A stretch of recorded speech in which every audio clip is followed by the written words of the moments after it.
grabamos la clase y compartimos el escrito que venimos desarrollando.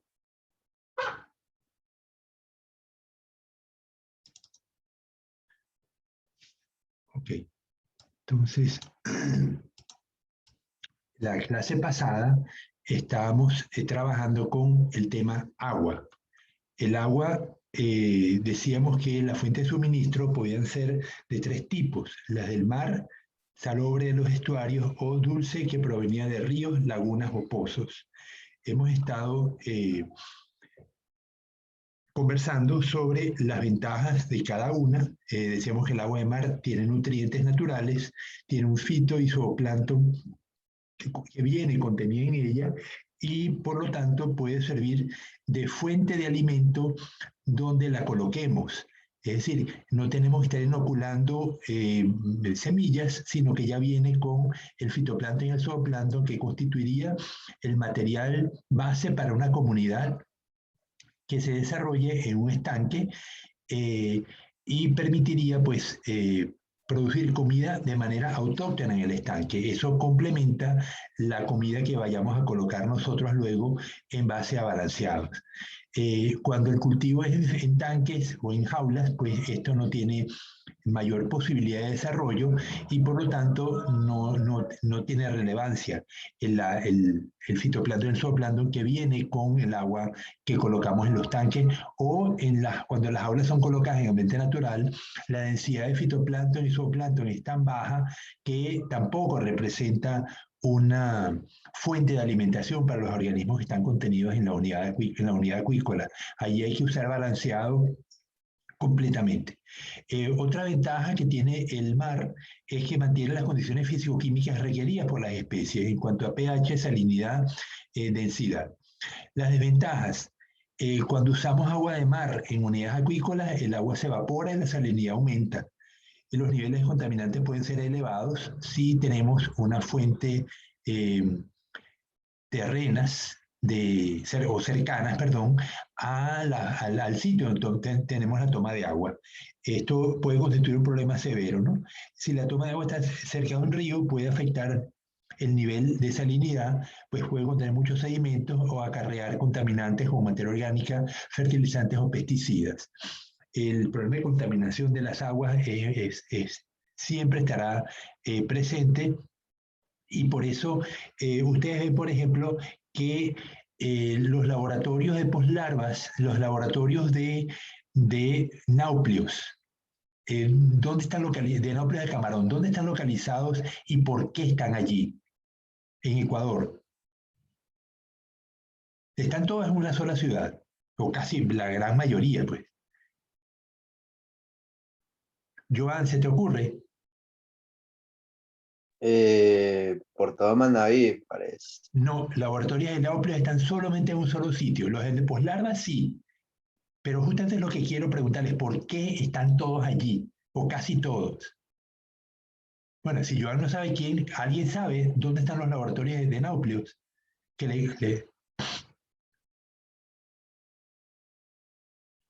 Exxon tampoco.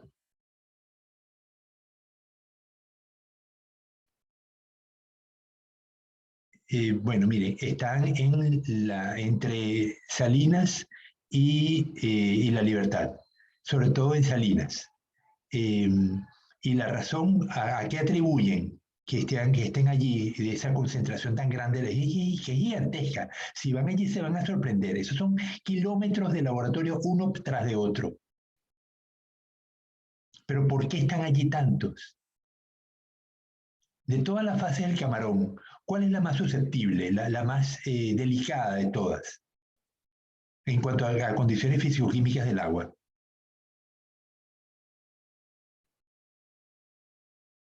Bueno, en un cultivo de peces, ¿cuál es la parte más susceptible del cultivo de peces? Piensen, el huevo, los peces liberan los huevos al agua, liberan los espermatozoides y los óvulos se fecundan, la larva, perdón, el huevo queda fecundado, se desarrolla y forma una larva. Puede ser a las pocas horas si es un animal tropical, puede ser a los varios días si es un animal de aguas templadas, aguas frías. La larva sale, va a permanecer en el plancton durante unas semanas, y eventualmente se convierte en juvenil y abandona el plancton y se traslada hacia el sitio donde viven los adultos. De todas estas fases, ¿cuál es la más delicada?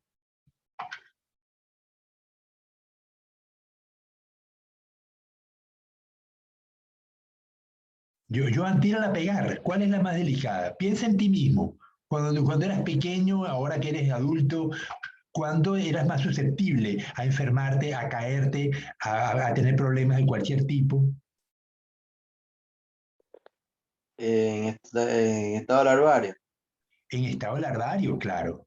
Entonces, de las larvas de camarón, tenemos los animales, igual que los peces, liberan los huevos al agua, el huevo eclosiona a las pocas horas, forma un náupleo, el náupleo va a durar 3 días en el plancton, luego se convierte en zoea, luego en misi, luego en poslarva y eventualmente migra de vuelta hacia el mar, hacia la costa, ¿no? Pero entonces de toda esa fase, la más delicada es el náupleo. Entonces, por eso están los laboratorios allí, todos concentrados, porque ¿cómo debe ser la calidad del agua en ese sitio en comparación con el resto de las aguas de Manabí? ¿Cómo esperarían ustedes que lo fuera?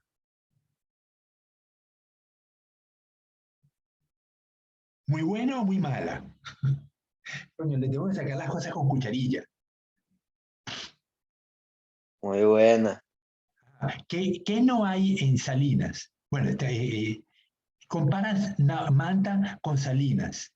¿Qué hay mucho en Manta que no hay en Salinas?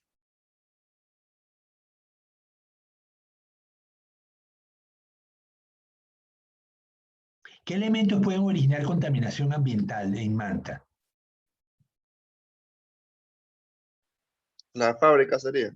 Las fábricas, tenemos numerosas fábricas, tenemos numerosos talleres metalmecánicos que manejan grasa, manejan metales, vayan a Tarqui y van a ver un taller detrás de otro, eh, luego estaciones de servicio, es decir, tenemos un conjunto, primero una densidad de población muy alta en Manta, ¿no? La cuarta ciudad en densidad con unos 300 a 400 mil habitantes. Salinas, La Libertad y Santa Elena son 3 ciudades más o menos grandes, pero relativamente pequeñas en comparación con Manta o en comparación con Cuenca. Entonces, no tenemos industrias grandes. La única industria grande allí es la industria petrolera y está concentrada en La Libertad. El resto, la otra gran empresa es las Salinas que están a la entrada de Santa Elena o en Salinas mismo. Entonces, no hay elementos contaminantes de gran magnitud en comparación con otras ciudades del Ecuador. La salinidad está en una península, es el punto más proyectado hacia el Pacífico de toda la costa ecuatoriana. Entonces, tenemos aguas de muy alta calidad en las cercanías y eso permite que tengamos laboratorios, entonces, concentrados de esa manera, allí y no en otras partes del Ecuador, porque se considera que la calidad del agua allí es la más alta, ¿no? En segundo lugar, tenemos las aguas de Manabí, donde tenemos pocos ríos y eso permite que el agua costera pues tenga una mayor calidad en cuanto a sedimentos y en cuanto a salinidad. La salinidad es más constante al tener pocos ríos. La zona de Esmeraldas y la zona de Guayas y el Oro, bueno, no se diga, ¿no? Esos son unos niveles de contaminación muy elevados. Entonces, porque la densidad poblacional en esa zona también es muy alta, no tanto en Esmeralda, pero sí en el Oro, en el Oro Guayas. Entonces, eso ya les indica que por qué hay tantos laboratorios de poslarvas en Manta. Aunque no tenemos la calidad del agua que tiene Salinas, pero es el segundo lugar pues, en calidad del agua del país y por eso tenemos como 15 laboratorios de poslarvas acá. Hay laboratorios en otros sitios también, pero concentrados así como aquí en Manta, pues no creo que haya muchos lugares, salvo allá en Salinas, ¿no? Entonces, ya están viendo cómo la calidad del agua condiciona ciertas actividades acuícolas y eso pues es importante que lo tengamos en mente, ¿no? Bien, entonces, el agua salobre de los estuarios, decía las ventajas que le habíamos atribuido, tiene mayor nivel de nutrientes naturales que el agua de mar, El estuario es una zona donde convergen ríos, una zona de poca profundidad.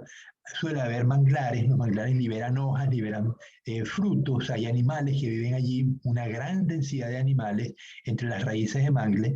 Entonces, es una zona en general con altos niveles de nutrientes, tiene abundante fitoplancton y zooplancton como consecuencia de la cantidad de nutrientes y mantiene condiciones fisicoquímicas requeridas por las especies que allí viven. Cuando ustedes analizan una cantidad de especies por, por ambiente, pongamos sí, por ambiente.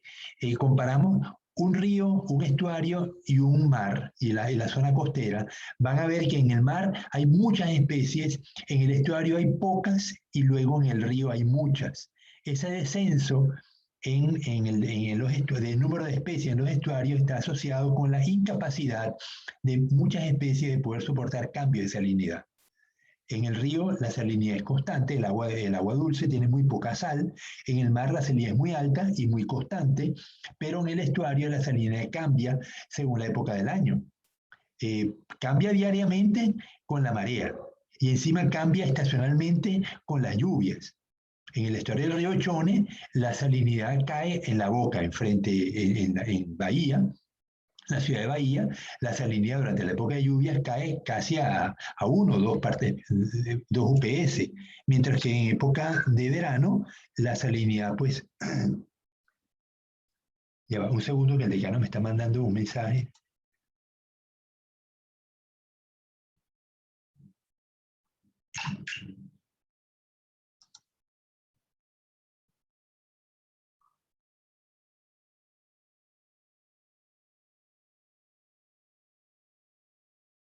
Ya voy a tener que parar la clase un momento.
Bien, seguimos.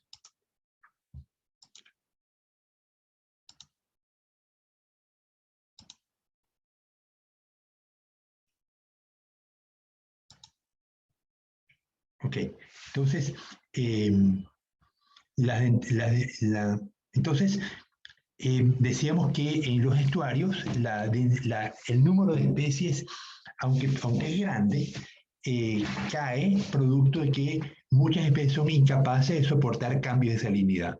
Entonces, esas pocas especies, pues, son las que están allí, pero vemos una diferencia grande entre lo que vemos en el propio estuario, en la salinidad va cambiando, a lo que vemos en aguas arriba en el río o o en la zona costera.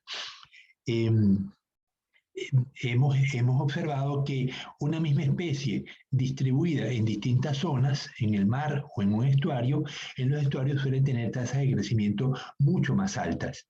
Si comparamos los camarones que viven en la zona costera con los camarones que penetran dentro de los estuarios, vamos a ver que estos últimos adquieren tasas de crecimiento mucho más altas. De hecho, el camarón que se cultiva es un camarón estuarino, o sea, los camarones blancos en general, ¿no? Si ustedes comparan el crecimiento de Peneo californiensis, que es un camarón que no entra a los estuarios, es un camarón que permanece en el mar todo el tiempo, aunque se traslada a la costa como poslarva, igual que los demás camarones, pero no entra a los estuarios. Él queda solamente en la costa y eventualmente desde allí se traslada hacia aguas profundas una vez que alcanza la talla de juvenil. Y en el mar, pues todos los camarones alcanzan la talla de madurez sexual. Los blancos y los que no son blancos, ¿no? Pero californiensis no es blanco, es un camarón más oscurito. El camarón Peneus banamei y Peneus titirrossi son blancos ambos y ambos penetran en los estuarios. Entonces, por eso se cultivan los camarones blancos, pues tienen mayores tasas de crecimiento y podemos cosecharlo en menor tiempo. Entonces, una desventaja del agua salobre, pues la salinidad aumenta con la evaporación por el contenido de sal que contiene y si vamos a comparar un estuario en cuanto a contaminación ambiental con la zona costera, el estuario es más susceptible de tener niveles altos de contaminantes. Primero porque tiene menor volumen que la zona costera, menos corrientes marinas que arrastren esas contaminantes. Tiene el río, que es un aporte de contaminantes producto de las actividades agrícolas, ganaderas y antrópicas, las ciudades que pueden bordear el río. Entonces, la potencialidad, eso no lo habíamos puesto aquí, potencial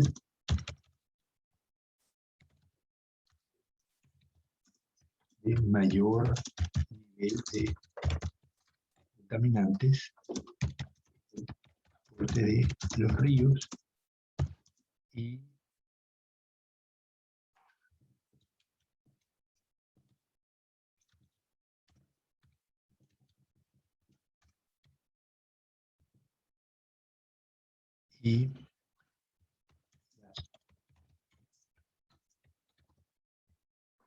las corrientes menos intensas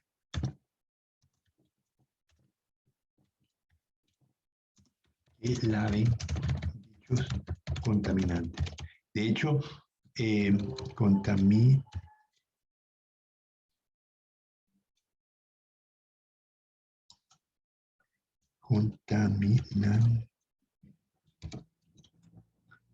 se dan cuenta que las corrientes marinas pues, son mucho más intensas que las corrientes que puede haber en un estuario. Además, el estuario tiene corriente hacia el mar afuera durante la baja marea, pero cuando la marea sube, el agua entra del mar hacia el estuario, entonces las aguas del río quedan retenidas dentro del estuario. Entonces, estos sistemas de que fluye hacia el mar solamente durante la baja marea, significa que tengo entonces unos niveles de retención más altos en el estuario que lo que pudiera tener en el río, porque en el río el agua corre y ya pasó.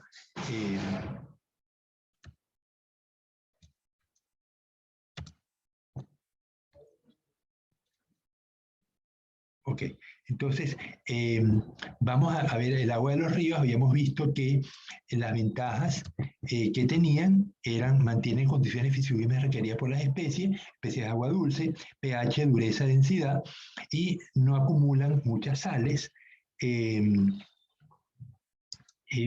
también el agua de los ríos. ¿Dónde el oxígeno es más soluble? ¿En el agua de mar o en el agua de río? ¿O en el agua dulce? ¿Qué afecta la solubilidad del oxígeno en el agua? Exxon, ¿te acuerdas?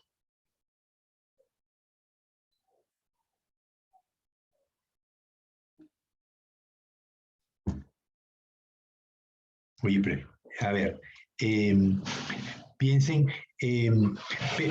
pensemos en todos los factores que pueden afectarnos la solubilidad de cualquier cosa en el agua, ¿no? Tenemos agua destilada a una temperatura determinada y yo agrego una cantidad conocida de sal.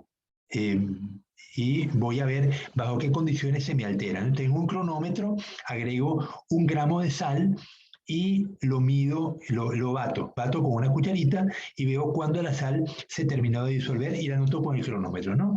Ok, entonces ahora, ¿qué factores piensan ustedes que debo medir que me afecten la solubilidad?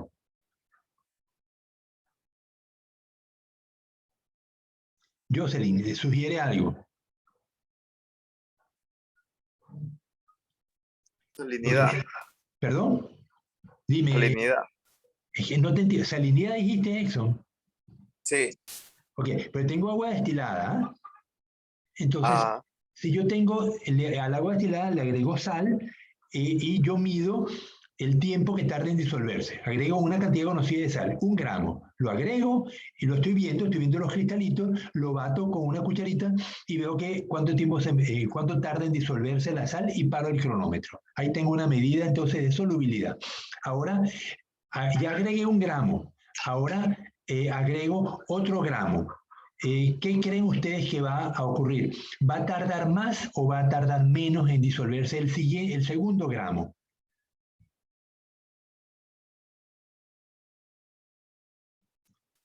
Joel, ¿qué opinas? ¿El segundo gramo se va a disolver más rápido o más lento? Más rápido, profesor. Más rápido. ¿Y qué opina John Alcibar? Yo pienso también que sería más rápido. O sea, el segundo gramo es más rápido que el primero.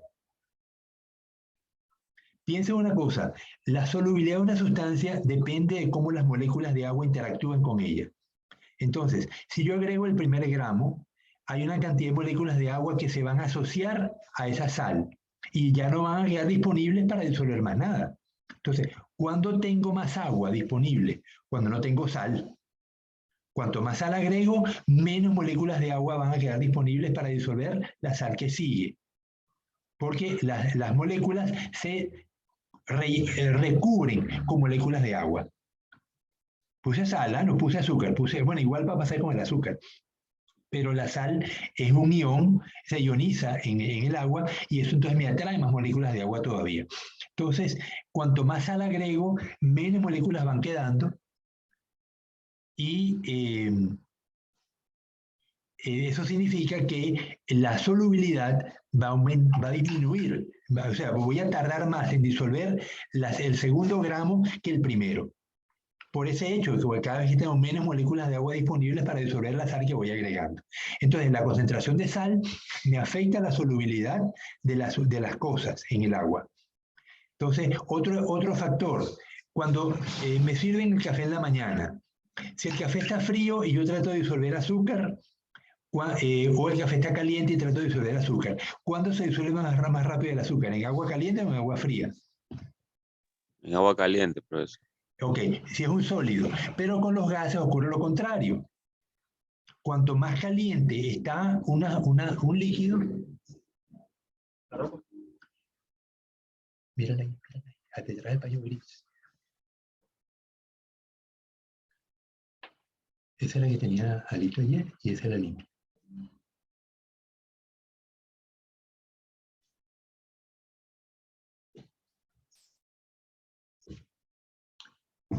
Hay una ropa tendida.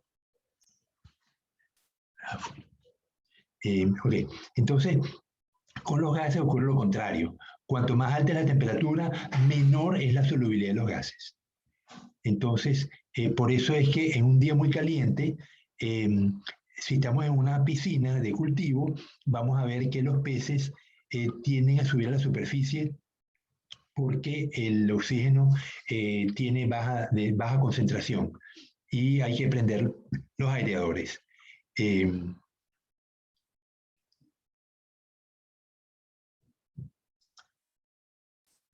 Entonces, cuanto el agua dulce tiene mayor posibilidad de disolver oxígeno que el agua salada.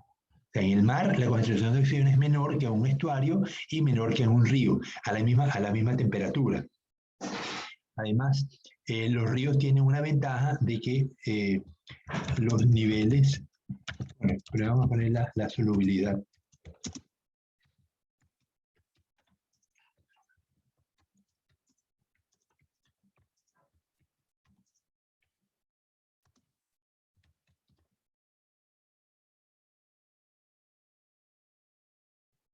Es mayor.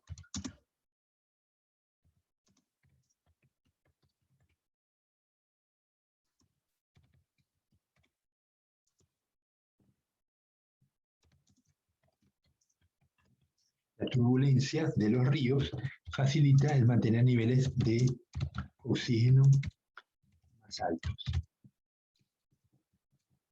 Los estuarios pues suelen ser ambientes más tranquilos, y cuanto más tranquilo pues hay menos posibilidad de que el oxígeno del aire se disuelva en el agua, ¿no?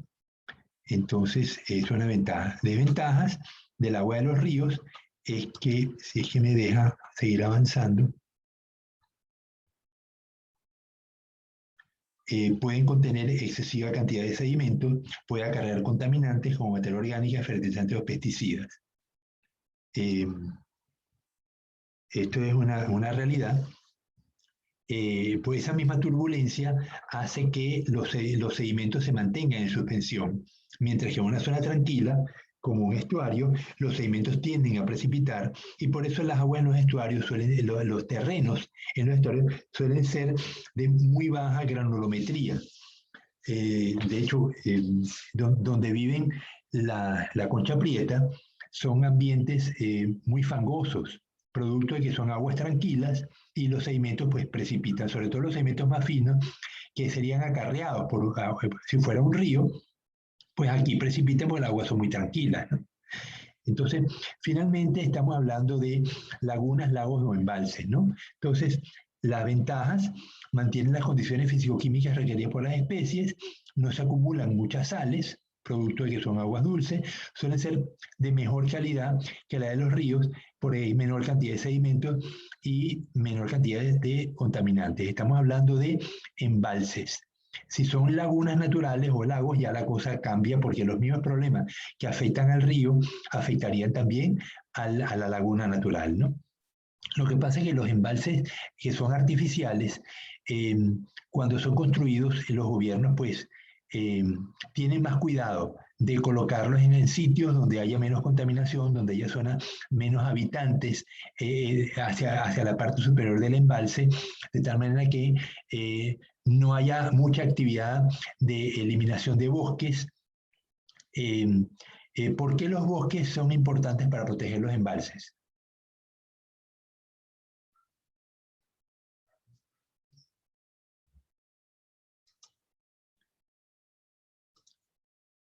A ver, Catherine, ¿cómo estás? Buenos días. Yuriel. Dime, Catherine, ¿por qué piensas que el embalse se ve muy afectado por la presencia de bosques en las cabeceras de los ríos que drenan al embalse?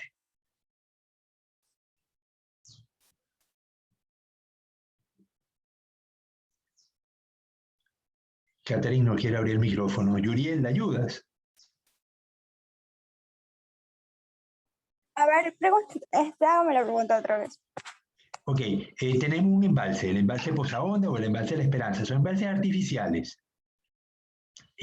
Son construidos en un sitio donde hay suficiente agua en el río como para llenar el embalse y mantenerlo lleno de agua durante muchos años, ¿no? O sea, que el embalse se llene, se vacía y se llena, pero el río aporta suficiente agua. Ok, ¿ese agua de dónde viene? El agua El agua que va al río, que va al embalse. ¿De dónde viene originalmente ese agua?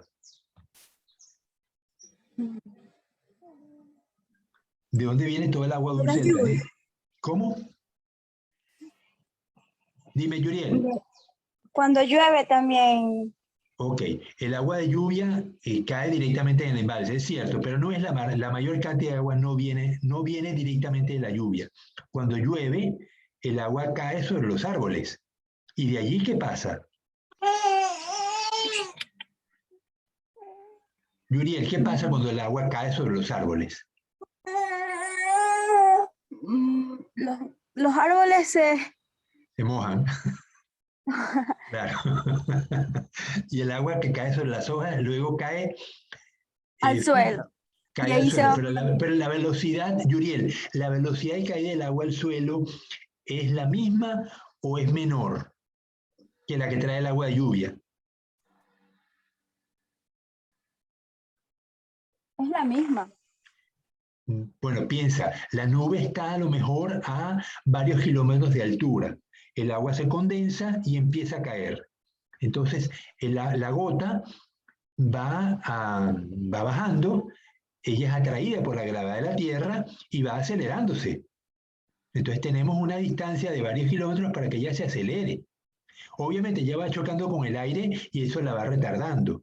Puede que entonces, pero ella va acelerando por la gravedad, el 9,8 metros por segundo al cuadrado es la aceleración de gravedad y ella va acelerándose durante varios kilómetros. Al llegar al árbol, ella golpea la hoja y es detenida.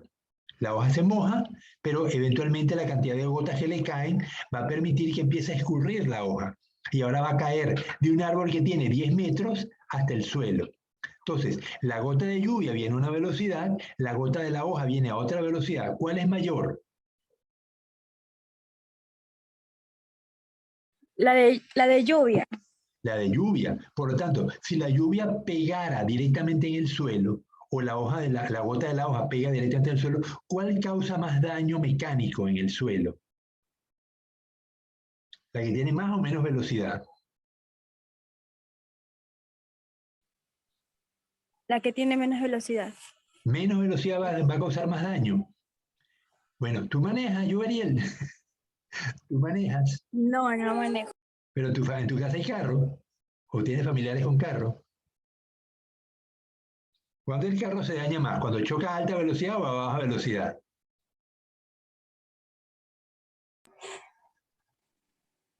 Yuriel, dime. Pero a alta velocidad. A alta velocidad, por lo tanto, la gota que va a más velocidad va a causar más daño mecánico en el suelo. Entonces, la gota que cae del árbol, al tocar el suelo, lo toca a baja velocidad y va a causar menos daño y se va a infiltrar, va a penetrar dentro del suelo y se va a acumular debajo, dentro del suelo, se va a acumular sobre la capa de roca impermeable. Ese tanque que se forma debajo de los bosques, ese agua va escurriendo montaña abajo y eventualmente va a salir en forma de manantial, que va a drenar hacia el río y eso es lo que mantiene el agua de los ríos, los manantiales, esa masa de agua que está infiltrada en los suelos. Cuando tú quitas el bosque, quitas el árbol, la gota de lluvia va a caer directamente sobre el suelo o sobre una planta de pasto porque cuando tú quitas el bosque, enseguida la tierra se cubre con otras plantas de menor altura. Usualmente, en primer lugar, van a ser pastos de pequeña altura o malezas, y luego va a haber unos arbolitos, pero de poca altura.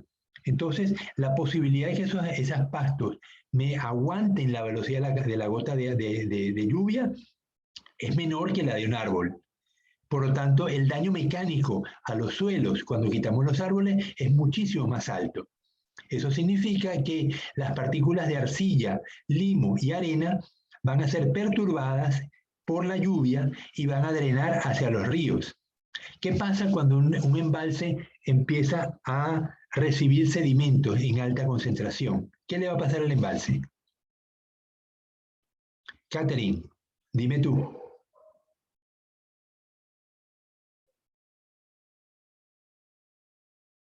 No, Catherine no quiere ver el micrófono. Yandri. Piensa en el embalse de Poza Honda si quitáramos los bosques río arriba. La cantidad de sedimentos que drena por el río sería muchísimo más alta, muchísimo. ¿Eso qué significa? Los sedimentos que va a pasar cuando lleguen al embalse y son aguas tranquilas, en comparación con el agua del río.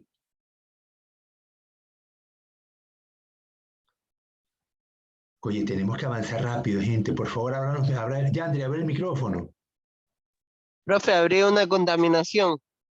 Habría contaminación en el sentido de que estamos hablando de sedimentos, ¿ah? No se disuelven en el agua, solamente van a llegar al embalse. Y al llegar al embalse, ¿qué les va a pasar? ¿Ellos van a seguir río abajo o van a precipitar?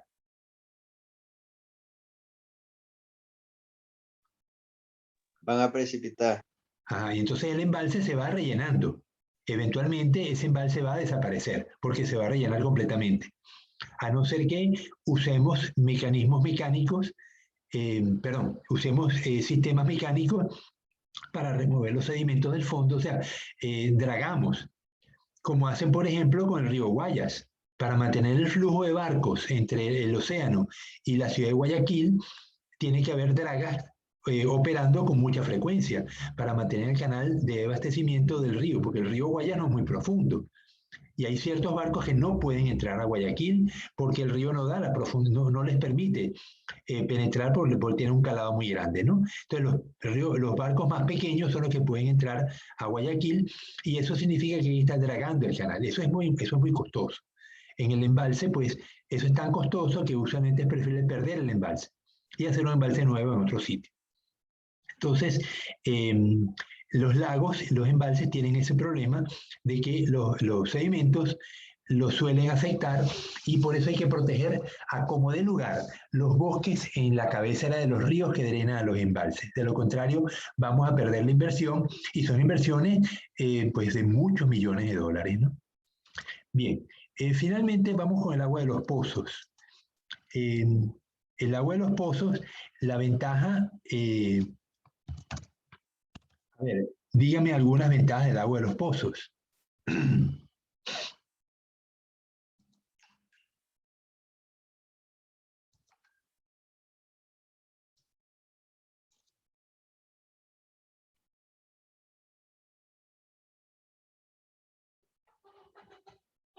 Ya se está excusando, dice que va viajando y tiene mala señal.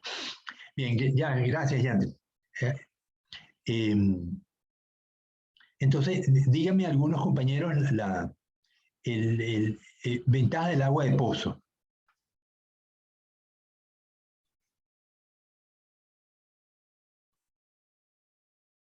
Jocelyn, ¿se te ocurre? El agua de pozo es un agua profunda, ¿verdad? La posibilidad de que el agua de este pozo esté contaminando es mayor o menor que las aguas en la superficie. Es menor.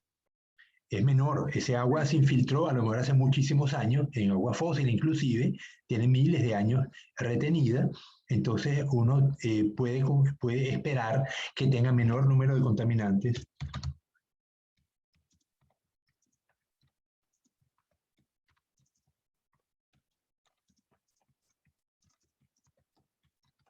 El agua de la superficie puede ser la única fuente de agua disponible en un lugar.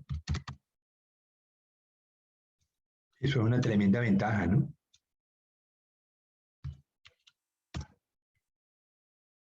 Donde yo puedo tener acuicultura en un sitio donde no hay ni ríos, ni lagos, ni mar, ni estuario, pero tengo agua de pozo, entonces yo puedo usar el agua del pozo y como es agua dulce, no siempre, no siempre, a veces tenemos pozos con agua salobre o con un contenido de sal más o menos alto, entonces eso va a depender del pozo, ¿no? Y el origen del agua. Pero en general es la única fuente de agua disponible en algunos lugares, ¿no? Y nos permite entonces hacer acuicultura en un sitio donde lo contrario pues no se pudiera. Puede ser agua potable. ¿Cómo dices? Repite. Agua potable. Suele ser agua potable. Sí, ok. Puede ser más.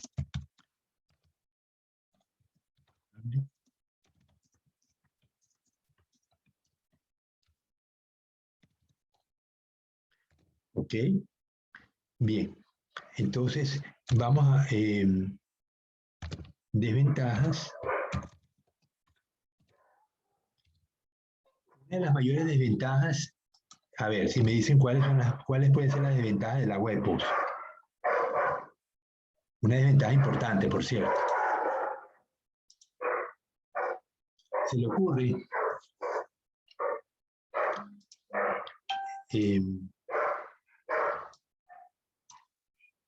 Guillermo, ¿se te ocurre una desventaja del agua de pozo?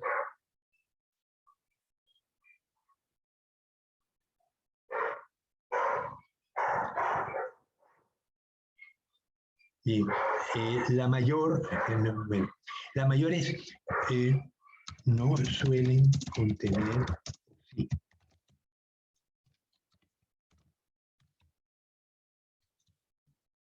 El agua de pozo viene,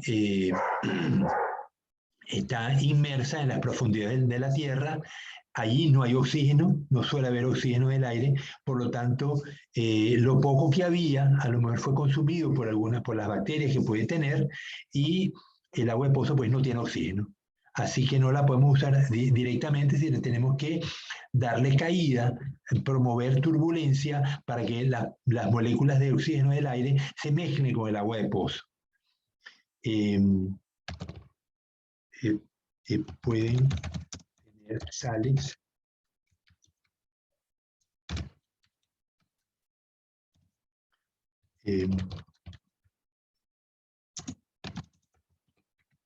pueden tener sales en exceso dependiendo de cuál es el origen de ese agua de pozo.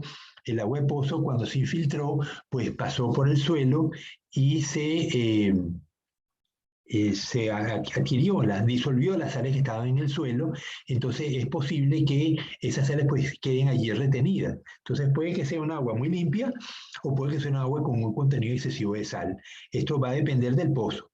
No lo podemos saber a priori. Cuando uno toma agua de pozo, pues tiene que hacer un análisis físico-químico y ver en qué condiciones está el agua y se la podemos usar para los fines que nos interesan. Ok. Entonces, menos contaminantes.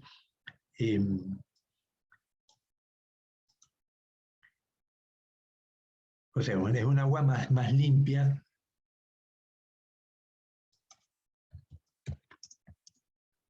Potable. Otra ventaja, no suele sedimentos.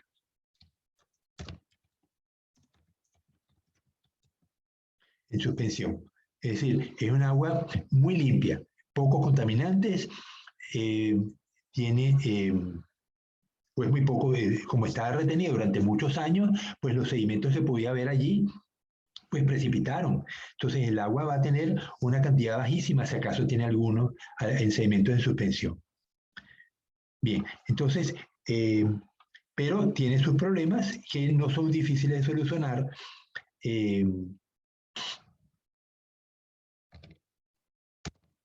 Bien, ok. Entonces hemos concluido con esto todo lo que se refiere a fuentes de agua, sus características, ventajas y desventajas.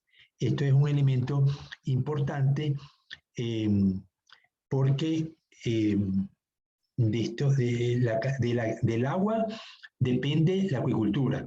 Si no tengo agua, pues no hay posibilidad de tener cultivos acuáticos, y la calidad del agua es fundamental para tener éxito en la acuicultura. Si el agua tiene problemas, vamos a tener problemas asegurados. Puede ser porque el agua esté contaminada con materiales químicos o contaminada con materiales patógenos. En cualquier caso, es una contaminación y eso nos va a afectar el cultivo que vamos a tener que corregir. Bien, entonces con esto concluimos esta parte, pero vamos a seguir ahora trabajando con detalles. La calidad, vamos a ver, la calidad, vamos a poner mayúscula.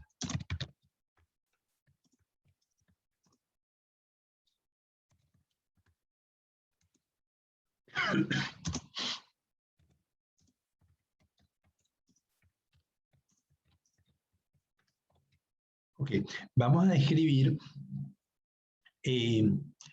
los elementos que ustedes consideran que están asociados a la calidad del agua. Me van diciendo, Yuriel, dime alguno, porque lo vamos a discutir en detalle. Cualquiera puede sugerir. Yuriel, dime, cuando hablamos de calidad del agua, hemos hablado de un conjunto de elementos físicos y químicos, pero necesitamos describirlos. Vamos a poner los físicos. ¿Qué elementos físicos están asociados a una calidad del agua? Piensen que las especies van a depender en gran medida de las condiciones químicas, físicas y biológicas del agua. Si no cumplen esas condiciones, la especie que vayamos a cultivar no se va a dar bien. No podemos cultivar truchas en Manta, ni podemos cultivar chame en la sierra. Hay unos limitantes. Las especies viven en unos ambientes y lo que hacemos en las unidades de cultivo, hacer una semejanza del ambiente donde vive la especie. De lo contrario, o no va a crecer o se nos va a morir. Entonces, ¿cuáles son los elementos físicos que debemos considerar para cuando hablamos de calidad del agua? Dime alguno, Yuriel, y vamos haciendo la lista con Guillermo y con Eric. Vamos haciendo la lista. ¿Por qué no puedo cultivar truchas en Manta? Por temperatura. La temperatura. Su densidad también. La densidad no va a cambiar tanto, ¿eh? La densidad del agua, vamos a ponerlo, pero no estoy seguro que vayamos a tener un efecto muy grande de la densidad. Más bien factores asociados a la densidad, como pudiera ser la salinidad. Pero estamos hablando de lo físico en este momento. La temperatura. ¿Qué otro elemento físico es importante? La turbidez. La turbidez. Fíjense que los elementos que causan turbidez no necesariamente son elementos solubles, o de hecho no son solubles. La turbidez causada, bueno, no necesariamente, corrijo.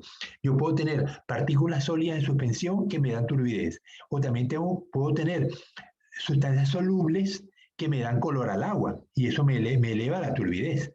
Un agua oscura, producto de los ácidos húmicos, como por ejemplo los ríos de la Amazonía ecuatoriana, que están en aguas de donde llueve mucho, ese agua permanece en el suelo y al tener poco oxígeno no permite que la materia orgánica, las ramas, las hojas, los frutos, los animales que se mueren, se descompongan completamente, sino que se descomponen no a CO2 y agua, sino a ácidos húmicos. Esos ácidos húmicos son de color oscuro y le dan color a los ríos.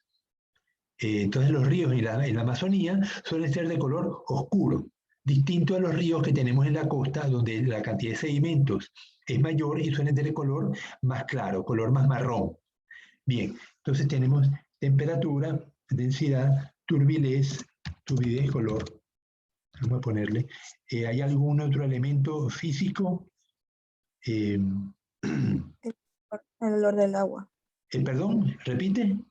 El olor. El olor. No estoy tan seguro de que el olor lo podamos considerar. Si hay olor en el agua, es muy probable que haya un contaminante que lo esté causando. El agua debería ser inodora completamente. Bien, vamos con los químicos.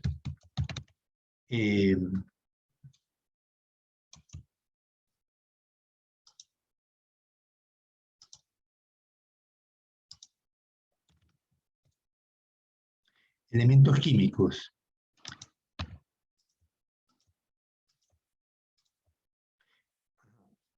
Uno de los más importantes, ahora son sustancias disueltas en el agua. ¿Eh? Entonces, ¿cuáles de las sustancias disueltas en el agua vamos a considerar como muy importantes? H2O. El agua misma, El oxígeno disuelto. el oxígeno disuelto. Otra, que también está disuelta, El Los pH. nitritos y nitratos. pH. O a ver, Ajá. Nitrógeno. El nitrógeno puede estar en forma de NO2 de nitritos, nitratos, amonio, puede estar en forma de aminoácidos.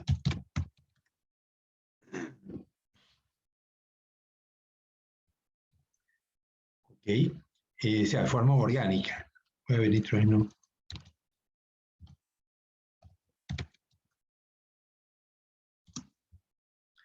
Ya.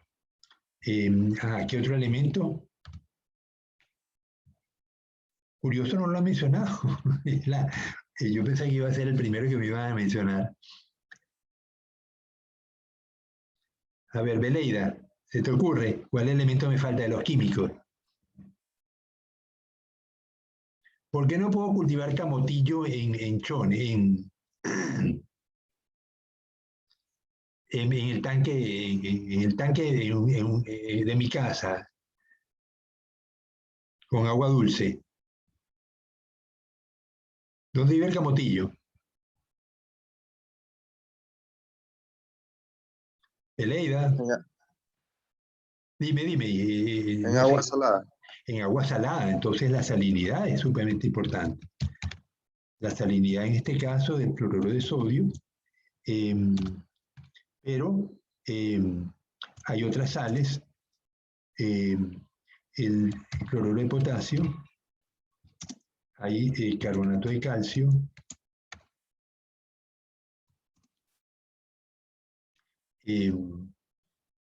carbonato de magnesio,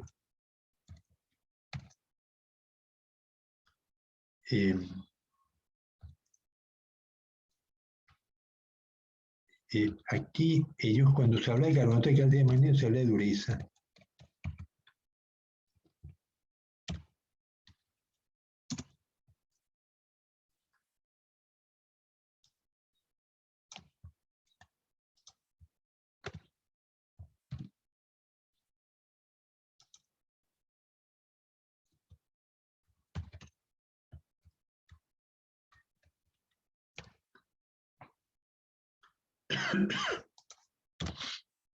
Ok, entonces tenemos oxígeno disuelto, pH, nitrógeno, salinidad. El pH tiene que ver con el CO2, porque el CO2 me va a formar H2CO3, que es un ácido carbónico débil, y ese ácido se ioniza y me da iones bicarbonato, iones carbonato. Entonces, mientras tengamos CO2, vamos a tener un pH condicionado por la cantidad de CO2. Bien, ¿qué otros elementos químicos pueden estar disueltos en el agua que son problemáticos? John, Exxon. Ya los habíamos mencionado. Mencionen los contaminantes ahora. A ver, Guillermo, dime algunos contaminantes.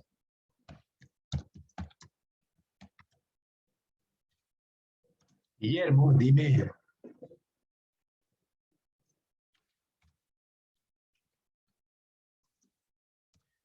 Bueno, Guillermo nos quiere ayudar. Exxon, dime algunos contaminantes.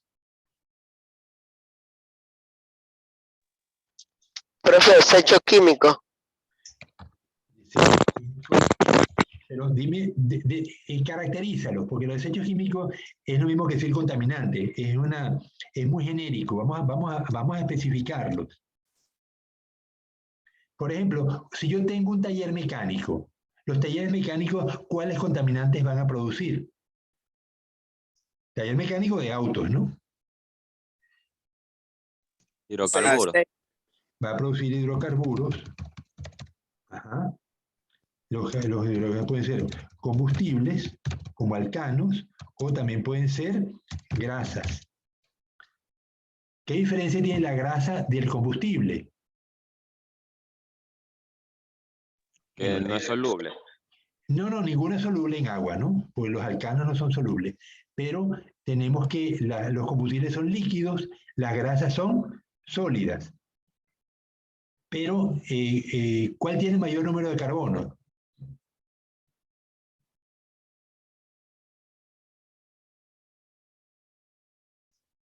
Los agarré con esa. Ve, las grasas tienen mayor número de carbono. El petróleo tiene moléculas de carbono muy grandes, 40, 30 carbonos, mientras que el combustible suele tener entre 8 y 12 átomos de carbono, ¿no? Entonces, los contaminantes pueden ser hidrocarburos. ¿Qué otros contaminantes pueden derivar de un taller mecánico? ¿De qué está hecho los vehículos? ¿De qué material están hechos?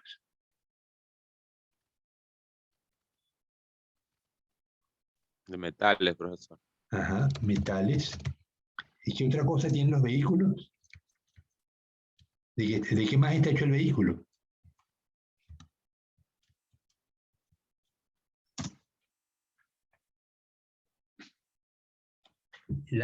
Donde está encima el volante, ¿de qué está hecho? Y detrás del volante tenemos todo el tablero del carro. ¿De qué están hechas esas cosas? ¿No están hechas de metal? Pueden estar hechas de metal, pero en general no están hechas de metal. ¿Están hechas de qué producto?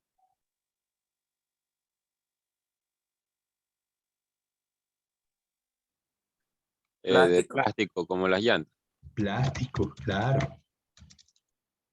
La llanta está hecha Caucho.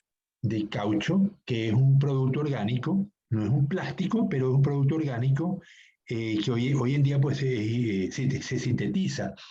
Pero originalmente era una molécula orgánica a la cual se le agregaba azufre en calor, y por eso se llama la vulcanización del caucho. Eso le daba mayor resistencia y elasticidad. Entonces el caucho duraba mucho más cuando era vulcanizado, cuando se le agregaba azufre en presencia de calor, y se le agrega además carbono molido, y eso le da el caucho. El caucho normalmente no es negro porque le ponen carbono, para que tenga mayor durabilidad. La luz lo descompone, el oxígeno, el ozono del aire lo descompone, y estas cosas, el agregarle aditivos a los cauchos, me permite mayor durabilidad. Entonces, como fuente de contaminante tenemos los plásticos. Si estamos cerca de una zona agrícola, ¿cuáles son los contaminantes que pueden derivar de allí?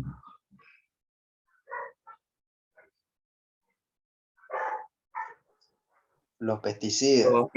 Ajá. Pesticidas, puede ser para controlar hongos, para controlar insectos, para controlar malezas. Los pesticidas en general son moléculas orgánicas o moléculas inorgánicas. Es decir, si son vegetales, son hormonas. Si son animales, van a ser venenos. Entonces, los pesticidas van a causar problemas. ¿Qué otra cosa? Combustibles, hidrocarburos, metales, plásticos, pesticidas. Los fertilizantes. ¿Qué pasa con los fertilizantes? ¿Por qué los consideramos un contaminante?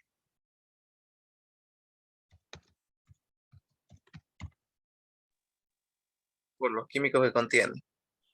Claro, yo necesito que el agua tenga cierto nivel de sales, de nitrógeno, de potasio, de fósforo,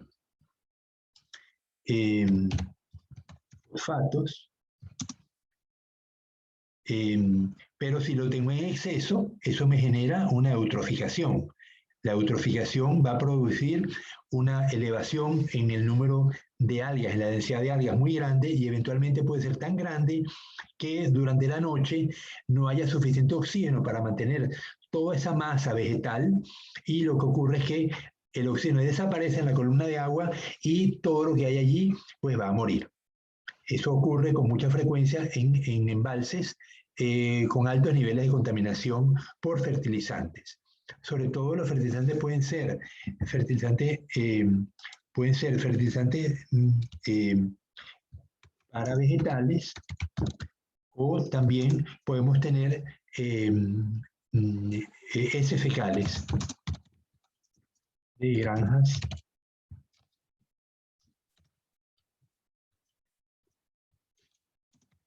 de animales, tipo vacas, cerdos, conejos, ustedes lo nombran. Cuando tenemos granjas animales, la acumulación de material fecal puede ser muy grande y cuando va a los ríos, esta zona, estos son elementos contaminantes de gran magnitud. Sobre todo si son pollos, son cerdos, el cerdo tiene una tasa de asimilación muy baja, entonces yo lo alimento, pero en gran medida el alimento pasa sin ser digerido. Entonces la cantidad de material fecal que los cerdos producen es muy grande. Esto pues también tiende a contaminar los ríos y constituye pues un problema importante. Ok, entonces yo creo que tenemos una idea de cuáles son los elementos químicos que que tenemos que considerar en el agua y pues vamos a verlos en detalle. Un detalle que yo quería ver hoy, antes de que se me pase, es los niveles de nitrógeno. Vamos a ver el ciclo del nitrógeno. Voy a cambiar de diapositiva, de imagen.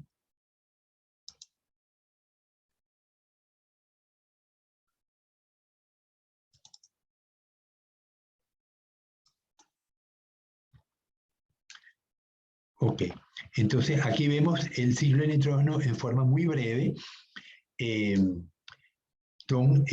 dónde viene el nitrógeno en una laguna de cultivo? Vemos que tenemos un pez, aquí en este caso pusieron un... ¿Cómo se llama este animalito que está tanto en la entrada del aeropuerto de Guayaquil, que es muy bonito? Koi. Joan, ¿no te acuerdas cómo se llaman estos pececitos que están en la entrada del aeropuerto de Guayaquil? Son koi, carpas. Son carpas, sí, pero koi es el nombre que le dan en japonés, ¿no? Ok, entonces la fuente de nitrógeno van a ser cuando alimento a los animales, parte de la comida, en esos breves instantes que la comida está en el agua, se va a disolver. Y eso es una fuente de productos nitrogenados.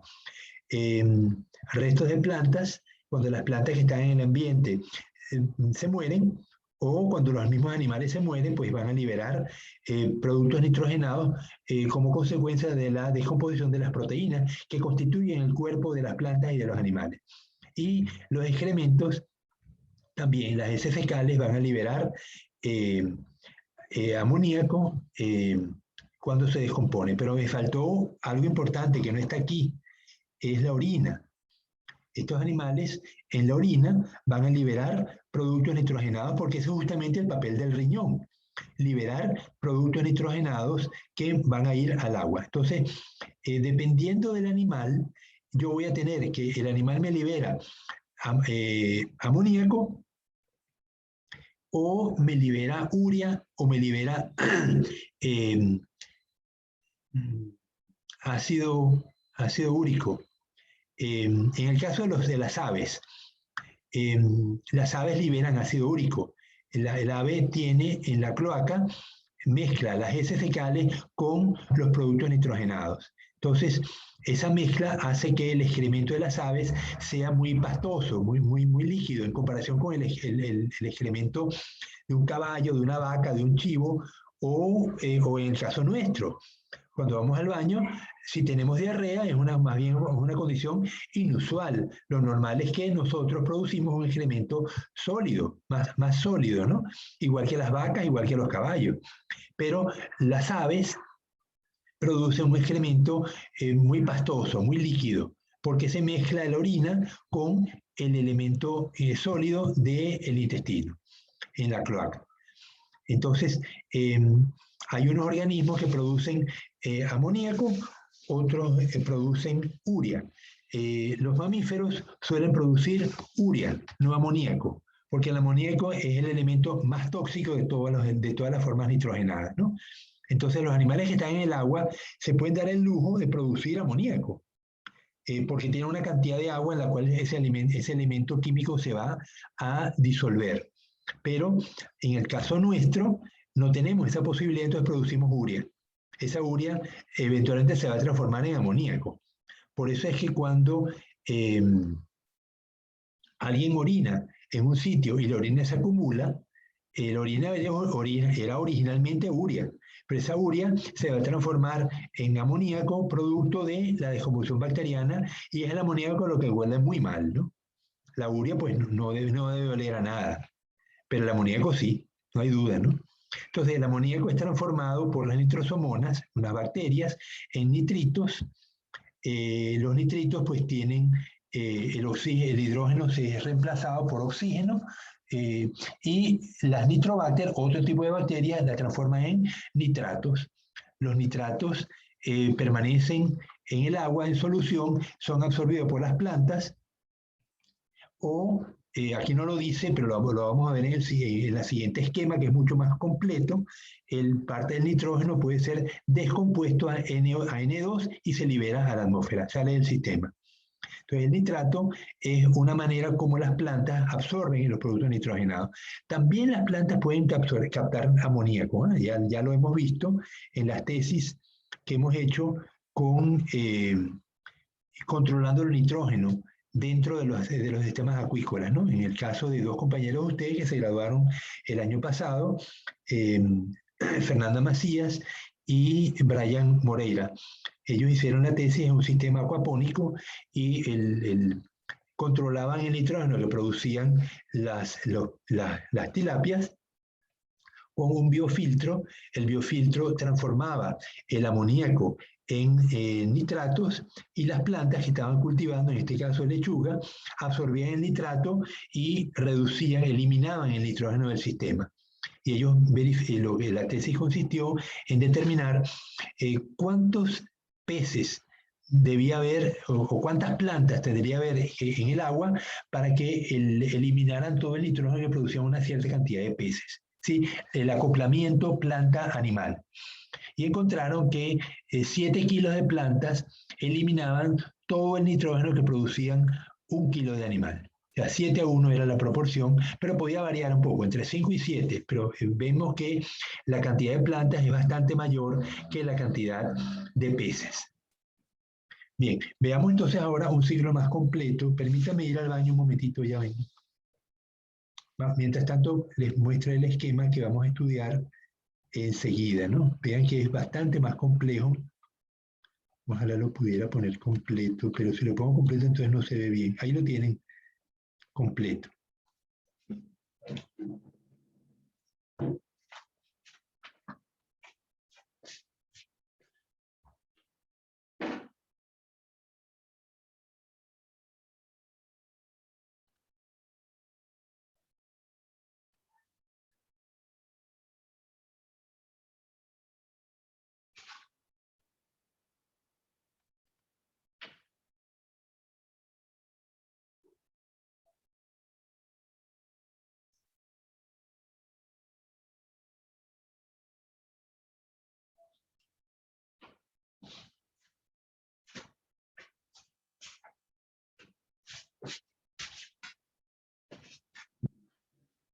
Bien, disculpen nada.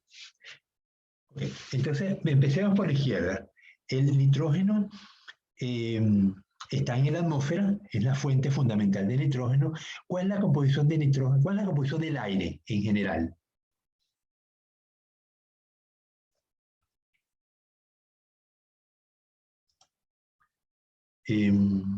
Beleida, el aire, dime los componentes del aire y después Jonathan nos va a ayudar con las proporciones.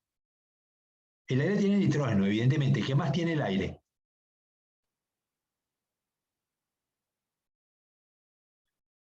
Beleida, abre el micrófono.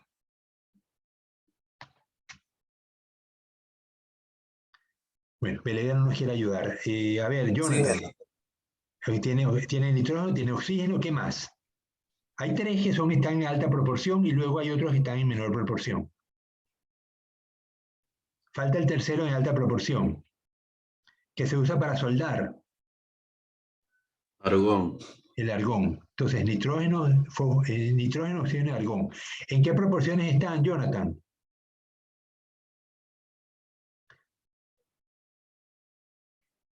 Jonathan no quiere ver el micrófono. Eric, ayúdame tú. Buenos días. Bueno, Jonathan, dime, ¿sabes en qué proporción están los gases en el aire? Mm, este, El nitrógeno, que es el más abundante, ¿cuánto está? el nitrógeno. Ajá. Tírala a pegar, si no lo sabes, pero bueno, tírala a pegar. Si está más abundante, ¿cuánto crees tú que tiene de nitrógeno? 20%. 20, no, sería menor proporción, no puede ser. Te estoy diciendo que el nitrógeno es el que está en más abundancia. No puede ser 20, tiene que ser... ¿Cuánto? ¿Cuánto le estimas tú, Eric?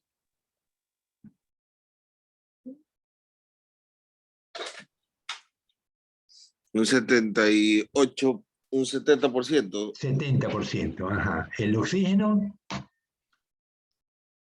lo que dijo Jonathan, perdón, Un 20%. 20. 70, 20, argón, eso me da 90, ¿verdad? Argón, ¿cuánto está? ¿Cuánto le damos al argón?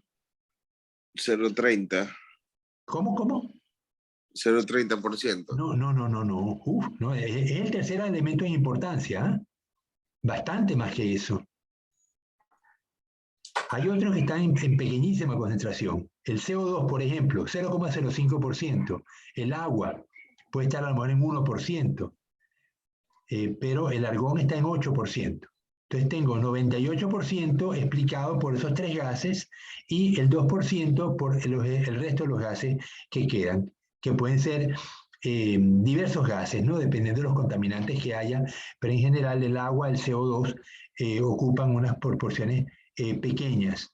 Entonces el nitrógeno está en alta proporción, es fijado por las cianofisias, las bacterias, en el agua, pero en el suelo tenemos unas bacterias como Nitrobacter, las bacterias fijadoras de nitrógeno, que lo toman del aire y lo fijan en forma de nitrato y se lo pasan a las plantas. Estas bacterias nitrificantes están asociadas sobre todo con las plantas leguminosas.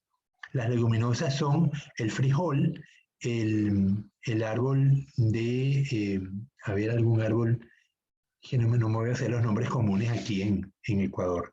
Bueno, pero en general todas las leguminosas tienen bacterias nitrificantes asociadas a sus raíces y forman unas pelotitas que suelen ser rojas, son la colonia bacteriana asociado con la raíz. Entonces, en los ambientes acuáticos, el nitrógeno es fijado por bacterias o cianobacterias. Aquí va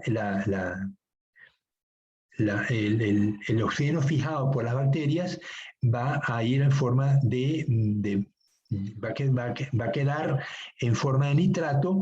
El nitrato es absorbido por las plantas y los animales lo van a captar, ¿no? Luego dice, los animales, vamos a ver qué otra cosa tengo, fijación. Los animales van a nitrógeno, van a liberar el nitrógeno en forma de amoníaco, amoníaco. Ese amoníaco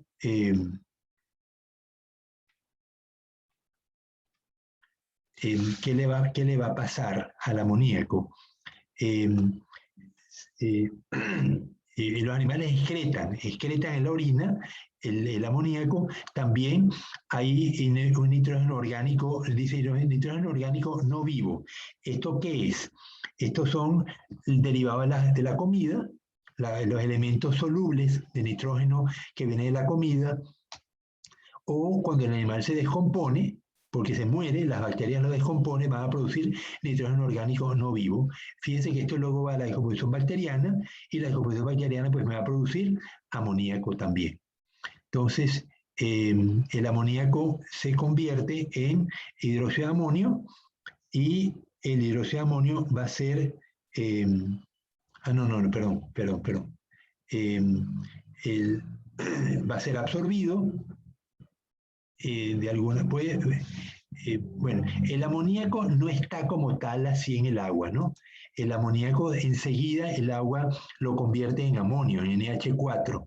Ese NH4 es como es absorbido por las plantas, como lo dice aquí, ¿no? Absorción por las plantas y que luego, cuando la planta muere, se convierte en nitrógeno orgánico no vivo. Vamos a ver cómo continuamos con este ciclo, porque las flechas no me están ayudando. Me quedé aquí. Vamos ahora a ver, bueno, me dice el amoníaco es tomado por las nitrosomonas que lo convierten en nitrito. El nitrito es oxidado, convertido en nitrato. El nitrato pues es absorbido por las plantas o es convertido de nuevo a NO2, a óxido nitroso y óxido nítrico y vuelve otra vez a la atmósfera por la desnitrificación.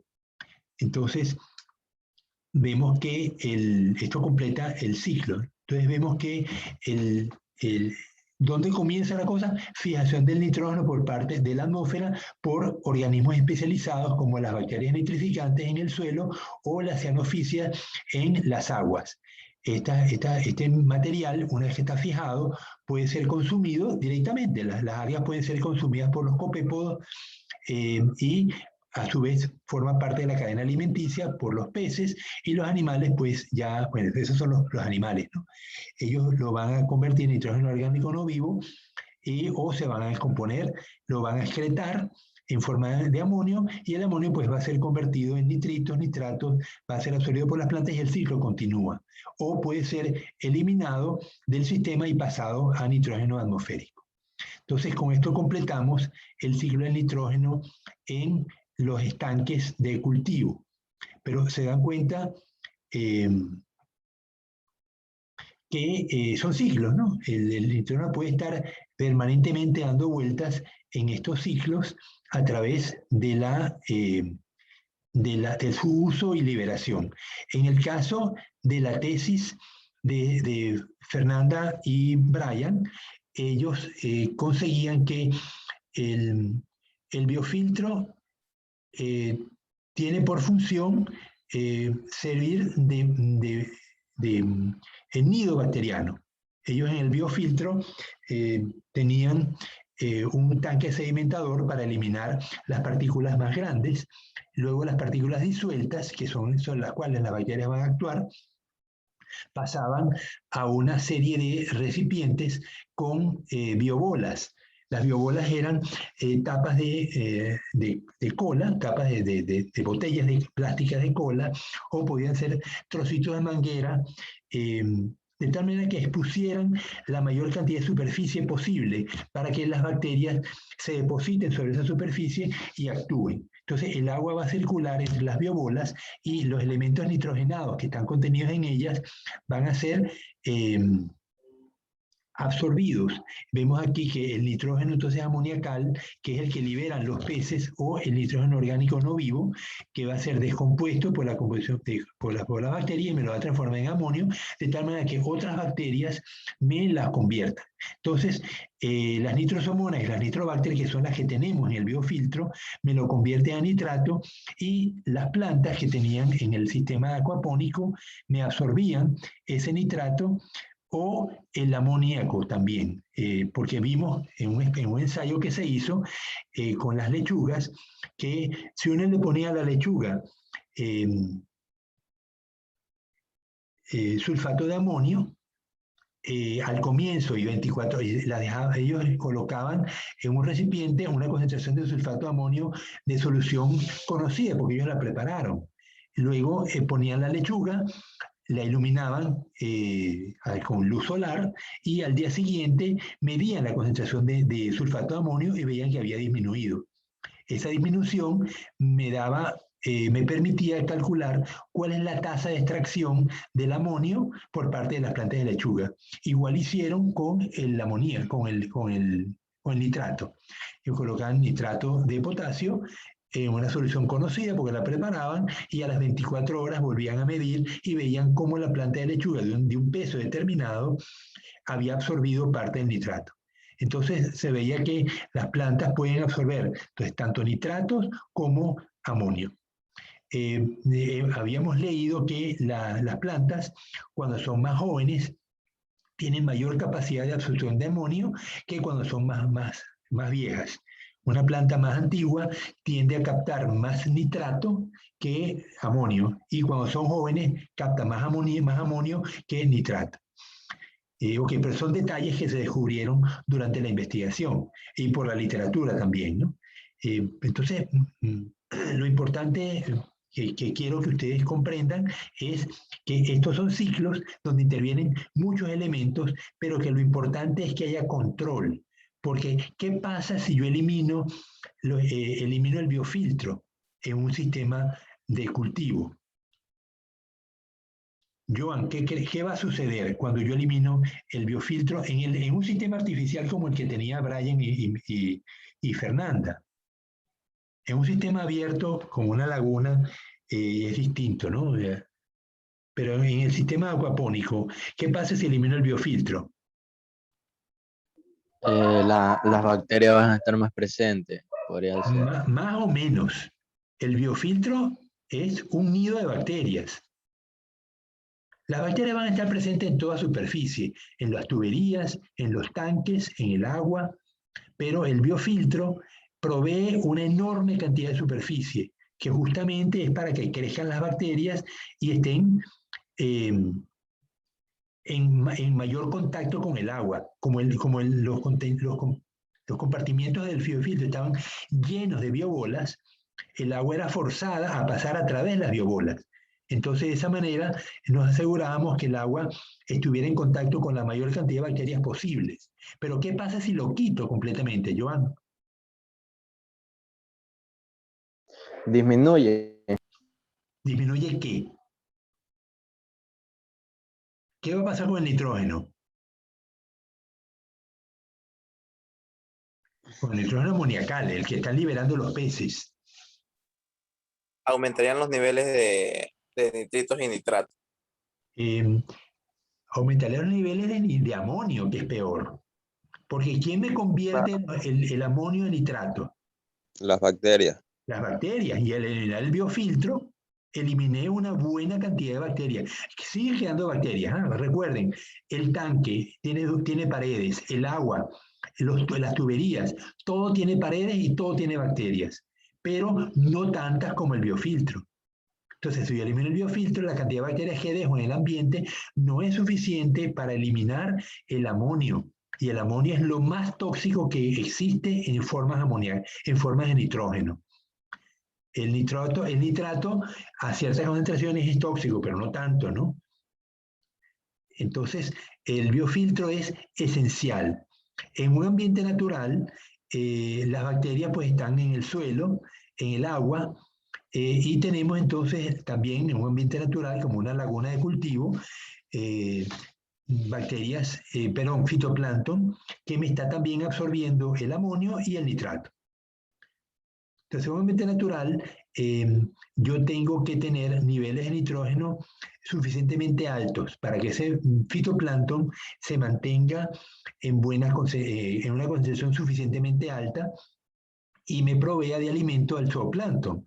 Ese zooplancton, a su vez, me va a servir de alimento a los animales que estoy cultivando. Y redujo entonces el costo de alimentación, producto de que hay alimento natural en el embalse. En un tanque y en una jaula, esto no, en un corral, esto no tiene mayor trascendencia, porque en una jaula, por ejemplo, el nivel de plancton que hay es muy bajo. Es el nivel de plancton no natural en el ambiente, y si no son animales filtradores, pues la cantidad de alimentos que pueden ingerir es muy pequeña. Entonces, en esas condiciones, corrales, jaulas y tanques, todo el alimento debe ser provisto por el cultivador. En una laguna, no. En la laguna el ambiente está tranquilo, yo puedo fertilizar la laguna para que haya suficiente fitoplancton, y ese fitoplancton me va a servir de alimentación al zooplancton, y yo voy a tener entonces una comunidad que me está proveyendo alimento a mis organismos.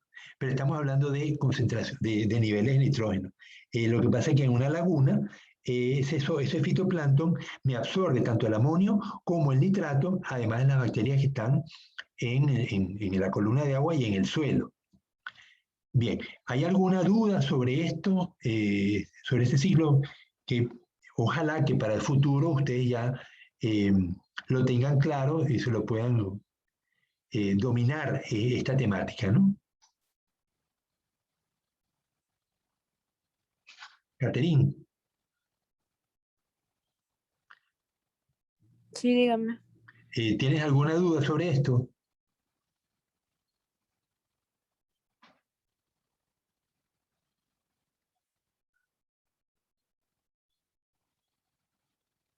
Bueno, silencio significa que no tienes dudas, Caterín. Bien, entonces vamos a pasar a otro tema. Esto era la...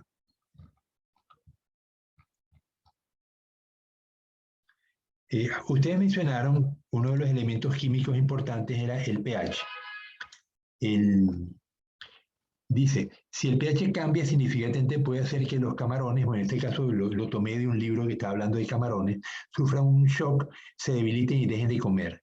Si el nivel de pH se mantiene alto o bajo por mucho tiempo, hará que los camarones crezcan lentamente, atrofiando el crecimiento y sean susceptibles a las enfermedades. Pero este mismo elemento lo podemos llevar a los peces.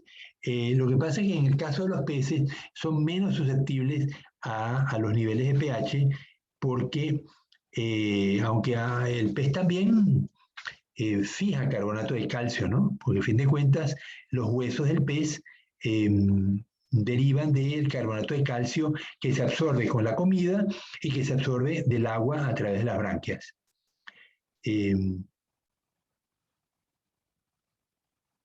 Entonces, en general, los animales, las truchas, las tilapias, los chames, tienen niveles de pH particulares. Puede tener un rango de pH variable, algunos más amplios que otros, pero lo importante es que tienen un nivel de pH adecuado y debemos usar en el estanque el pH que sea adecuado para la especie. Ahora, ¿cómo cambiamos el pH en un estanque? Aquí dice tratamiento de los estanques por encalado. El encalado significa agregar cal al agua o agregar cal al suelo. La cal puede ser de distintas naturalezas. Puede ser el óxido de calcio, CaO, que es cal viva, eso quema, o sea, hay que tener mucho cuidado para manejar el óxido de calcio. Ahí se puede ser carbonato de calcio, que es muy insoluble, o puede ser hidróxido de calcio, que también es un problema porque, como todos los hidróxidos, pues es una base fuerte y puede causar daño a la piel. Cuando tenemos lo que ustedes llaman lejía, ¿para qué lo usan? Que vienen unos tarritos negros. Jonathan, ¿para qué usas la lejía en tu casa?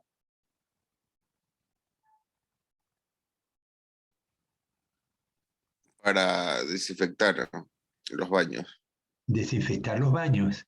o destapar las cañerías. Destapar las cañerías, ahí sí, y la lejía es muy Sí, sí, fuerte, sí, ¿no? sí. Entonces, Destaparse. la lejía me transforma la materia orgánica en CO2 y agua. Es una base fuerte, la lejía es hidróxido de sodio.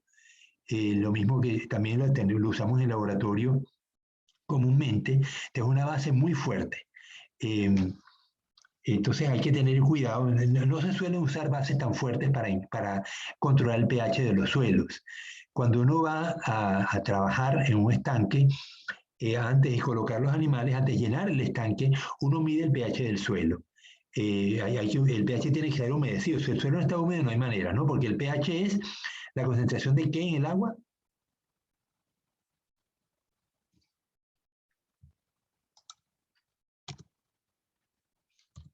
pH es igual a menos, ¿quién me lo dice la fórmula del pH?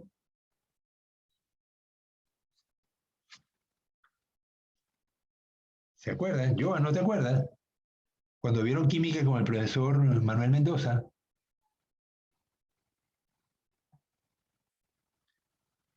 Jonathan, se te olvidó que la definición de pH. El logaritmo decimal de la concentración de hidrógeno. Ok, la escala, el pH va entre qué escala.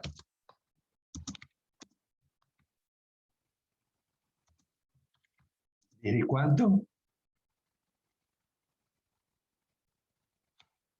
El valor de pH mínimo, ¿cuál es? Oye, silencio, verga, estas cosas se les olvidó. Y esto es química desde primer semestre, ¿no? Desde 1 hasta, ¿cuál es el nivel más alto de pH? 14. 14. Entonces, una base de pH 14 es una base extremadamente fuerte y un ácido que tenga un pH 1 es un ácido extremadamente fuerte. Para medir el pH, ¿qué instrumento se usa?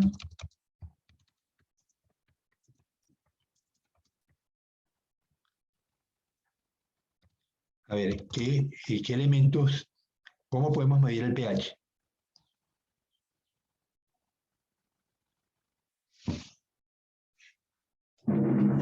A ver.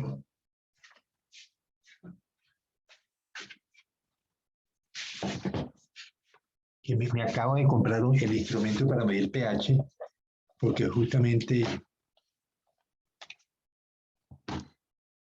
¿lo ven? ¿Se ve? Sí. Ok. Entonces, esto tiene, bueno, le quito la cápsula y lo introduzco en un vasito con el líquido que quiero medir el pH y tiene una estructura de vidrio que interactúa con los iones de hidrógeno y me da me genera, esto tiene una batería, esa batería pues me genera una corriente, va a circular más corriente cuanto más hidrógeno haya en el medio. Entonces esto me da una indicación de la concentración de pH en el agua. Este instrumento se llama un pHímetro. En este caso es un pHímetro de bolsillo, pero en un laboratorio yo puedo tener un pHímetro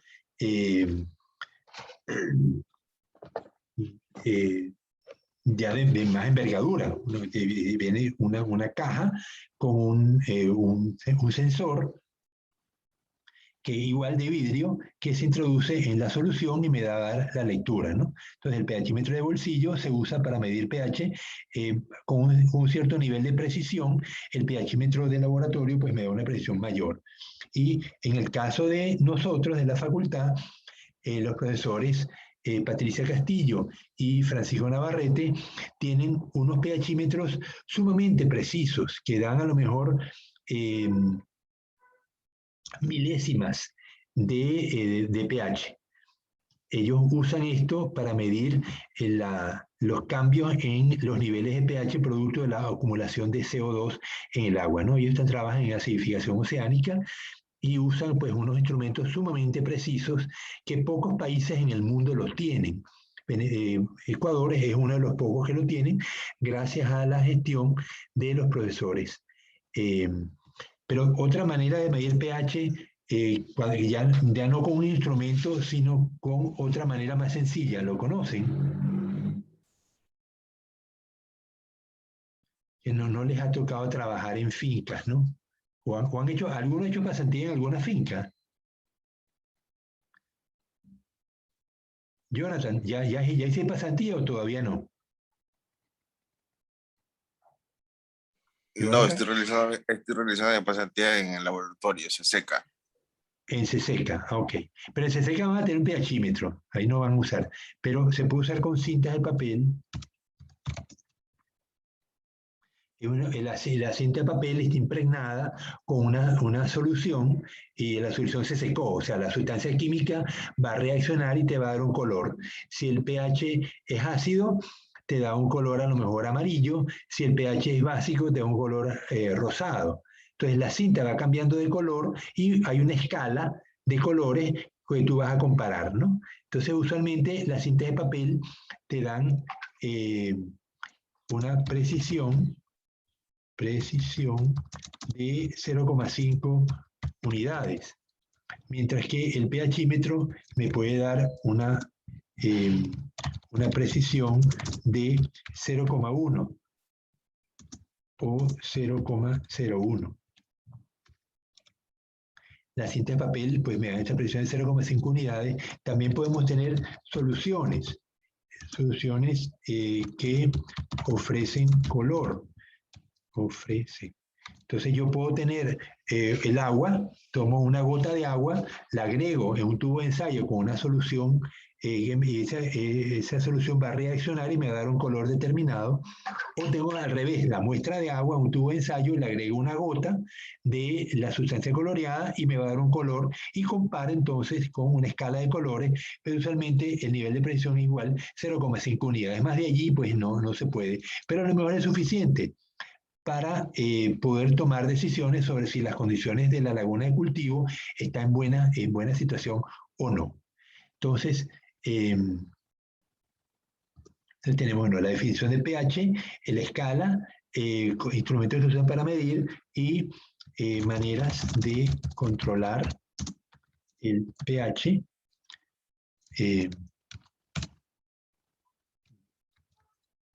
Entonces, usualmente, cuando uno, antes de llenar una laguna de cultivo, uno debe medir el pH del suelo.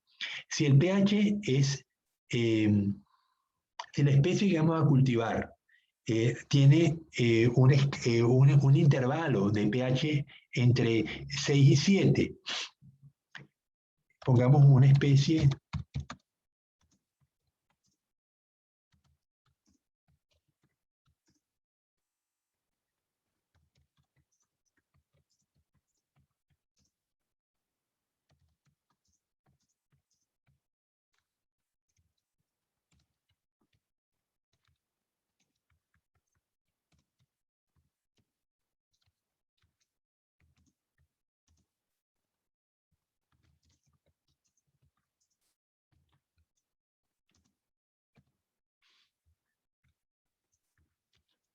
Entonces tenemos una laguna cuyo suelo tiene un pH de 4.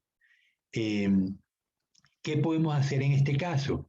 Tenemos que elevar el pH del suelo para que cuando llenemos el agua, que el agua puede estar entre 6 y 7, y el agua, un pH normal del agua de un río o de un estuario, pero cuando me entra en contacto con un suelo con pH 4, el pH va a bajar, puede bajar a 5,5 o 5, y eso no nos conviene. Entonces lo que hacemos es que encalamos el suelo. Encala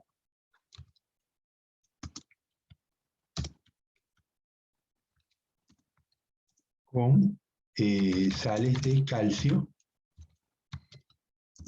Puede ser óxido de calcio,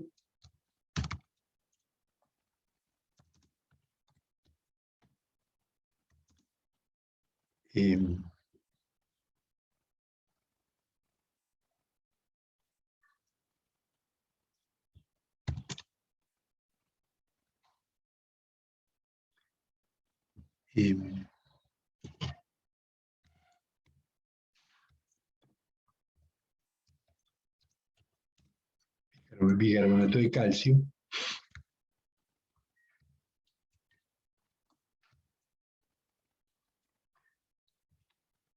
Ok, entonces yo tengo que, me están siguiendo, ya antes de nada terminamos la clase. Entonces, si la especie tiene un pH entre 6 y 7 y el suelo tiene pH 4, se encala con sales de calcio antes de llenar el estanque.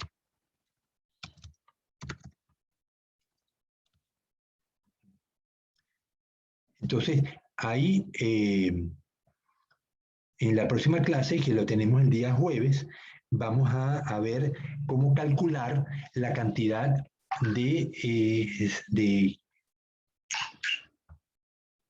vamos a decirlo,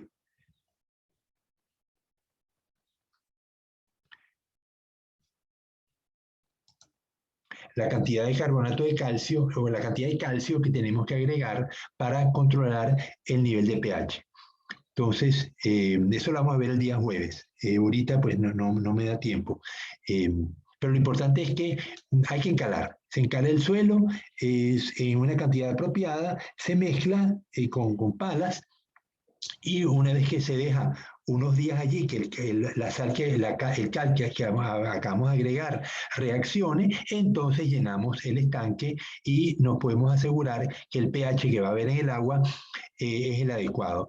Si no fuera así, si no veremos suficiente cal, tendremos que encalar el agua, ¿no? Que también es válido, y a lo mejor lo tenemos que hacer a lo largo del cultivo si el pH me sigue disminuyendo, porque yo tengo que mantener el pH entre 6 y 7 para que la especie consiga condiciones adecuadas de crecimiento. Ya vimos que si el pH aumenta mucho o disminuye mucho, lo que va a ocurrir es que la especie deja de crecer. Entonces le estoy dando alimento, pero la especie no me crece, estoy perdiendo dinero. Entonces, esta parte es importante que tengamos un control de pH. Así como tenemos control de oxígeno, control de temperatura, tenemos control del pH. Usualmente en los estanques hay la recirculación del agua. Uno puede recircular más o menos. En el caso de las truchas, el agua recircula varias veces al día. Es decir, pues tengo agua del río, la meto en el tanque de las truchas, el agua sigue hacia otro tanque de truchas y al final sale de la empresa, pero el agua cambia. El agua que tengo es el agua del río y la cambio en los estanques el 100% varias veces al día. Entonces aquí pues no hay mayor problema porque estoy cultivando en tanques.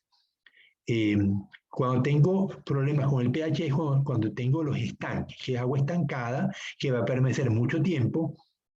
Pero aún así, ¿cómo controla la salinidad las empresas? Bueno, agregando agua dulce. El problema es que muchas veces el agua dulce no está disponible. Entonces, ¿qué hacen las empresas para controlar la salinidad? Igual que harían para controlar el pH. Recambian agua. O sea, yo tengo agua del mar, yo bombeo ese agua de mar a un canal de abastecimiento y ese canal de abastecimiento me va a bombearse o va a entrar por gravedad a todos los estanques en una proporción diaria. Puede ser 10%, puede ser 5%. Lo importante es que tengo agua entrando y agua saliendo continuamente y eso me permite que ese recambio de agua que entra por la parte superficial de la columna de agua y sale por el fondo. Yo tengo que disponer que la entrada y la salida me aseguren que estoy recambiando el agua de toda la columna de agua. Entonces, para eso yo introduzco agua en un extremo del estanque y en los drenajes el agua que me está saliendo es el agua del fondo. Bien, ¿alguna pregunta, jóvenes? ¿Están todos calladitos? Ya vamos a terminar, queda un minuto apenas.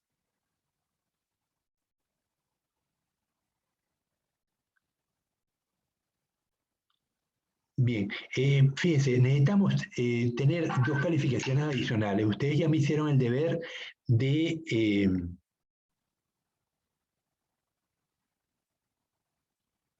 ustedes me hicieron el deber de las enfermedades, con lo cual nos adelantamos al tema 4. Pero necesito dos deberes más, así que se los voy a pasar a su WhatsApp y va a estar también en el aula virtual. El deber va a estar para la semana que viene. El examen es el martes de la semana que viene, el examen parcial. Pero necesitamos tener estos 2 ejercicios, así que les voy a poner 2 ejercicios sencillos que ustedes puedan resolver y van a ser las 2 notas que me faltan. Lamentablemente esperamos mucho tiempo y ahora pues tenemos que apurarnos. Entonces los 2 deberes van a estar para el lunes de la semana que viene y lo suben al aula virtual. Siempre por grupos, ¿eh? Ustedes se asocian y lo hacen por grupos. Puede que entonces se repartan el trabajo entre los integrantes del equipo. Bueno, jóvenes, ya son las 9. Si no hay preguntas, nos vemos entonces el día jueves. Joel, voy a pasar la lista antes que se me vayan. Joel Steven, ¿está? Francia, no llegó. Denise. Ronald Steven. Cristian Alexander. Maribel. Catherine Vanessa, Catherine está, ¿verdad? Catherine, ¿estás? Profesor, es que Catherine Vanessa, Perdón, hablen. hay dos Catherine. Catherine Zambrano y Catherine Delgado. Catherine Delgado, ¿está? profe, Catherine Delgado dijo que se iba al subcentro, que tenía cita médica y que le leyera el mensaje que le dejó. Ok, ok. ¿Y Catherine, la otra Catherine? Catherine Zambrano. Zambrano, que sí está, ¿no? Sí. Ok, bien. George Michael está.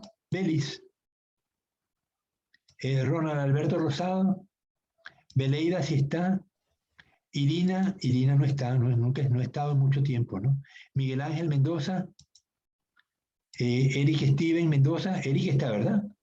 Presente, biólogo. Ajá. Yuriel está. Yandri está. Jonathan López también, ¿verdad? Presente, biólogo.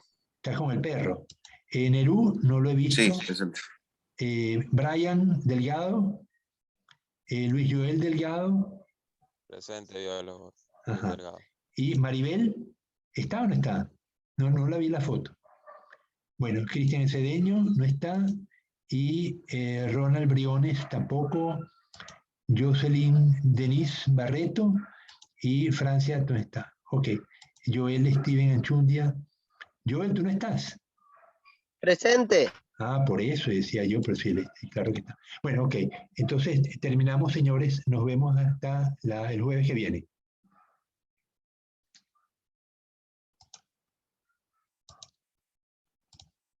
Hasta luego. Hasta luego, biólogo. Bendiciones.